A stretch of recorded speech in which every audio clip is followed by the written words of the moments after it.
Hello students, welcome to my channel Fun with English. I myself Ramakant Mishra, the teacher of English. तो हम इस series में tense पढ़ेंगे। इसके parallel में ग्रामर के वीडियोज भी मैं डाल रहा हूं, जिसके प्लेलिस्ट का लिंक डिस्क्रिप्शन में है। जिन्होंने चैनल को सब्सक्राइब नहीं किया है वो सब्सक्राइब कर लेंगे और वीडियोज को लाइक और शेयर करेंगे।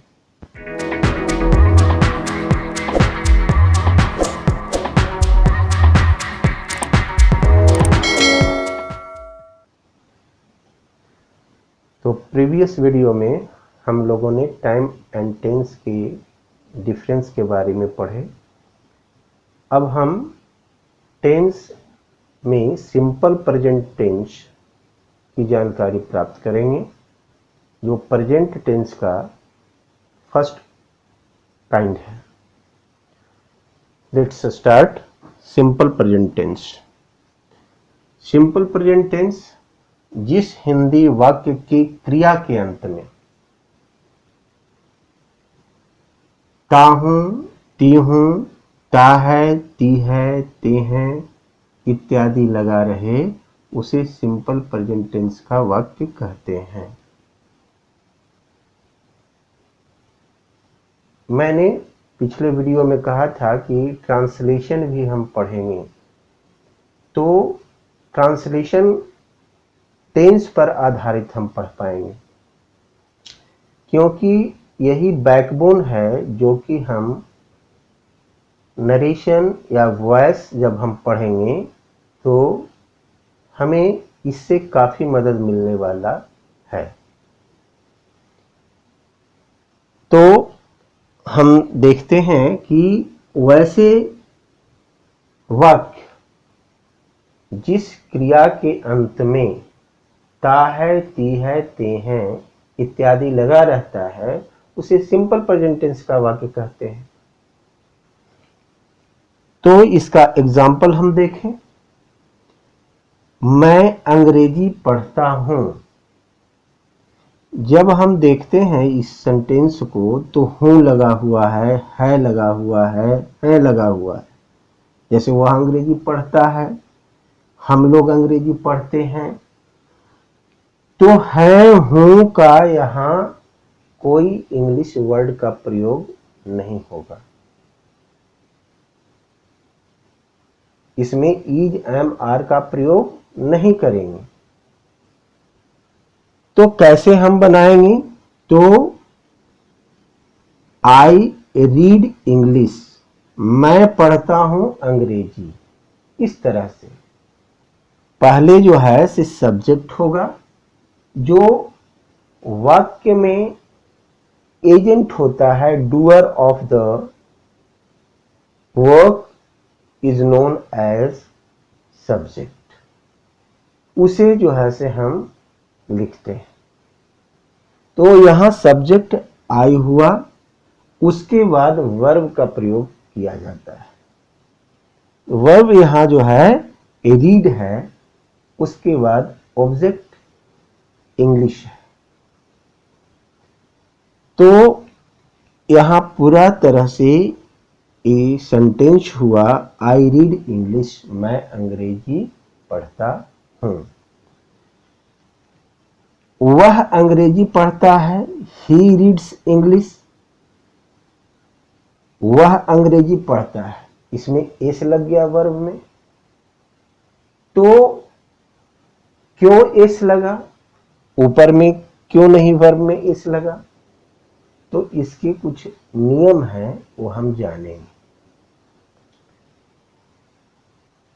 पहले हम जान लेंगे कि नंबर दो तरह के होते हैं, सिंगुलर नंबर और प्लूरल नंबर।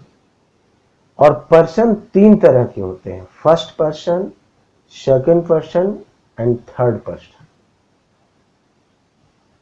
आगे हम इस पर फोकस करेंगे कि फर्स्ट पर्सन किसे कहा जाता है, सेकंड पर्सन किसे कहा जाता है और थर्ड पर्सन किसे कहा जाता है। लेकिन यहां भी हम समझ लें, the speaker is known as the first person, कहने वाले को हम फर्स्ट पर्सन कहते हैं। Hearer is known as the second person, और जो सुनने वाला होता है उसे हम सेकंड पर्सन कहते हैं। और third person about whom we speak, जिसके बारे में हम बोलते हैं उसे हम थर्ड पर्सन कहते हैं। तो यह जो वह वाक्य में जो एजेंट है, सब्जेक्ट है, वह थर्ड पर्सन सिंगुलर नंबर में। थर्ड पर्सन सिंगुलर नंबर में यदि सब्जेक्ट रहता हो, वैसी स्थिति में वर्ब में एस या ईएस जोड़कर हम ट्रांसलेशन बनाते हैं। इस तरह का नियम है केवल थर्ड पर्सन सिंगुलर नंबर के साथ। तो थर्ड पर्सन सिंगुलर नंबर में कौन कौन से आते हैं? तो ही, सी, इट एंड एनी नेम, कोई भी नाम जब सिंगुलर में होगा तो उसके साथ वर्ब में एस या ईएस का प्रयोग करेंगे। रेस्ट ऑल सभी के साथ वर्ब में एस या ईएस नहीं लगाएंगे।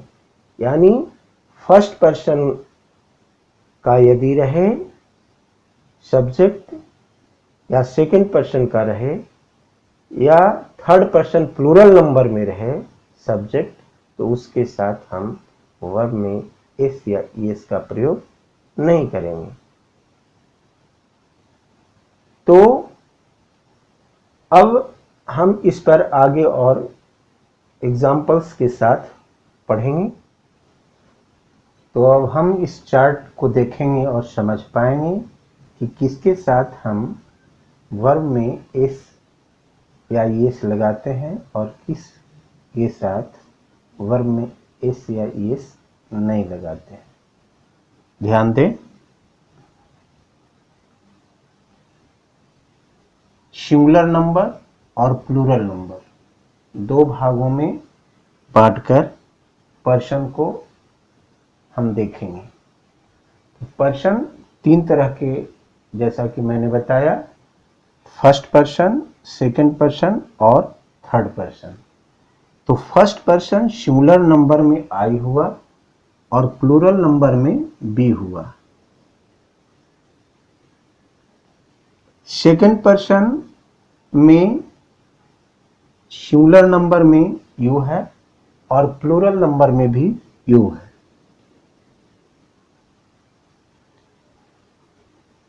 थर्ड पर्सन सिंगुलर नंबर में ही, शी, इट और कोई भी नाम जो सिंगुलर में हो उसे हम थर्ड पर्सन सिंगुलर नंबर में रखें। तथा दे जो है प्लूरल नंबर में। तो अब हम ध्यान दें कि जैसे मैं क्रिकेट खेलता हूं, तो यहां आई फर्स्ट पर्सन सिंगुलर नंबर में है, इस कारण से इसमें हम वर्ब में एस या ईएस का प्रयोग नहीं किए। यहां हुआ I play cricket. We means हम लोग होता है और यह फर्स्ट पर्सन प्लूरल नंबर में है, इसके साथ भी वर्ब में एस या ईएस का प्रयोग नहीं करेंगे। हम लोग क्रिकेट खेलते हैं तो we play cricket. Now you play cricket. You means तुम भी होता है, आप भी होता है। सिंगुलर नंबर में यू मीन्स तुम या आप। दोनों के साथ हम वर्ब में एस या ईएस का प्रयोग नहीं करेंगे। जैसे तुम खेलते हो या आप खेलते हैं या तुम क्रिकेट खेलते हो, या आप क्रिकेट खेलते हैं, तो उसमें हम वर्ब में एस या ईएस का प्रयोग नहीं करेंगे। जैसे यू प्ले क्रिकेट, और यू से ही तुम लोग का भी बोध होता है, आप लोग का भी बोध होता है, आप सबका बोध होता है, और तुम सबका भी बोध होता है। उसके साथ भी वर्ब में एस या ईएस का प्रयोग नहीं करेंगे।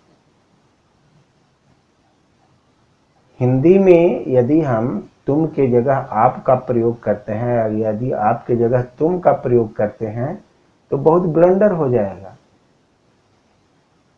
यदि हम अपने पिताजी के लिए बोलते हैं और यदि वहां हम तुम बोल दिए, तो बहुत ही जो है से अपमानजनक सूचक शब्द का प्रयोग हो जाएगा। लेकिन अंग्रेजी ऐसी भाषा है जिसमें हम यू, चाहे वो बड़े हों या छोटे हों, सबके लिए हम यू का ही प्रयोग करते हैं। चाहे वो सिंगुलर में हो या प्लूरल में हो, उसके साथ हम यू का ही प्रयोग करते हैं। ये नहीं कि हम प्लूरल बनाने के लिए यू में एस जोड़ देंगे कि वो प्लूरल हो गया, ऐसी बात नहीं है। तो ध्यान देने की बात है, और ट्रांसलेशन हम अच्छी तरह से बना पाएंगे। अब देखिए, ही, सी, इट एंड नेम के साथ वर्ब में एस या ईएस जोड़ते हैं। तो ही, सी, इट और नेम प्लेज क्रिकेट। जब वर्ब में एस या ईएस का प्रयोग करते हैं तो वर्ब जो है सिंगुलर हो जाता है, ये ध्यान देंगे। तो थर्ड पर्सन सिंगुलर नंबर के साथ सिंगुलर वर्ब का प्रयोग होगा, यानी वर्ब में एस या ईएस जोड़ेंगे सिंपल प्रेजेंट टेंस के वाक्य में। लेकिन जब थर्ड पर्सन प्लूरल नंबर में रहेगा, यदि सब्जेक्ट, तो उसके साथ वर्ब प्लूरल होगा, यानी वर्ब में एस या ईएस का प्रयोग नहीं होगा। तो देखें, दे प्ले क्रिकेट, वे लोग या वे सब क्रिकेट खेलते हैं। और यह भी ध्यान देने की बात है कि जब दो सिंगुलर नाउन एंड से जुड़े रहेंगे तो भी उसमें वर्ब जो है प्लूरल में ही रहेगा, सिंगुलर में नहीं रहेगा, यानी वर्ब में एस या ईएस का प्रयोग नहीं हो पाएगा। जैसे Ram and Shyam play cricket, Ram और श्याम क्रिकेट खेलते हैं, वहां प्लेज का प्रयोग नहीं करेंगे।